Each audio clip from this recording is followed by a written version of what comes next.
வணக்கம் உறவுகளே, நான் இன்றைக்கி பால்கோவா செய்ய போகிறேன். 1 லிட்டர் பால், மாட்டுப்பால் காய வச்சு ஆடையோடு எடுத்து வச்சுக்கிறேன். இதை வானலியில் சேர்த்துடலாம். நீங்கள் அடுப்பு பற்ற வைக்காமல் சேர்த்துட்டு அப்புறம் பற்ற வைக்கணும். ஏன்னா பால் பற்றிடும் வடைச்சட்டி காஞ்சிருந்தா. இப்போ அடுப்பு ஆன் பண்ணிக்கலாம். 1 லிட்டர் பாலுக்கு 1/2 கிலோ சர்க்கரை எடுத்து வச்சுருக்கிறேன். வெள்ளை சர்க்கரை அஸ்கா. இதை பால் நல்லா கொதித்து வரட்டும், கலந்துக்கலாம்.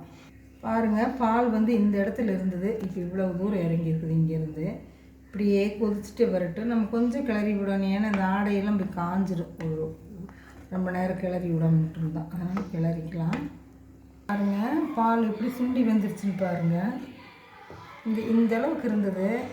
இந்த அளவுக்கு இப்போ இந்த அளவுக்கு சுண்டிக்குது. இன்னும் கொஞ்சம் நேரத்தில் இன்னொரு 5 நிமிஷத்தில் நல்லா சுண்டிடும். இப்போது இந்த பதத்தில் சர்க்கரை கலந்துக்கலாம். 1 ஸ்பூன் நெய் சேர்த்துக்கலாம். நெய் 1 ஸ்பூன் அதில் ஊற்றி வச்சுருக்கிறேன். இந்த பாத்திரத்தில் இந்த பால்கோவாவை அதில் சேர்த்துடலாம்.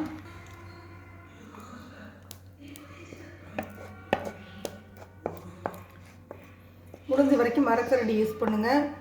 இல்லைன்னா இது இருக்கிறதில்ல, அப்படியே வடைச்சட்டியில் இருக்கிறதில்ல, இரும்பு கரண்டியில், சில்வர் கரண்டியில் எடுத்திங்கன்னா இதாகிடும். இப்போ நம்ம பால்கோவா ரெடி ஆயிடுச்சு.